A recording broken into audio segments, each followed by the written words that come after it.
Welcome to the Learning Pines YouTube. We hope this video helps. You start by preparing. Make sure you have administrative rights and the correct Windows edition.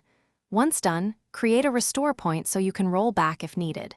Then launch the local group policy editor by typing gpedit, MSC, and running as administrator. Next, navigate to Computer Configuration, Administrative Templates, Windows Components, and then to Store. You're here to change a specific policy. This direct path speeds up the process and avoids guesswork. You'll now disable the store. Find the policy named Turn Off the Store Application and set it to Enabled. This prevents store access for all users.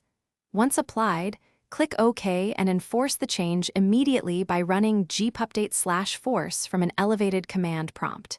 If you're on Windows 11 Home, make equivalent registry changes. Create or set Disable Store Apps under HKLM/software/policies/Microsoft/Windows/Explorer, or use App Blocker to explicitly block the Microsoft Store app package. These methods achieve the same result via different system paths. To finish, restart the PC or sign out and back in so policies fully take effect. Then try opening Microsoft Store to confirm it's locked. If you need to restore access later, set Turn Off the Store Application back to Not Configured or remove the registry key you created.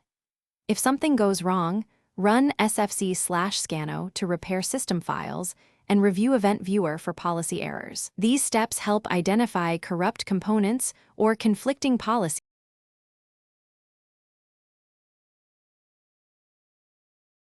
Thanks for watching. Consider subscribing if we helped you.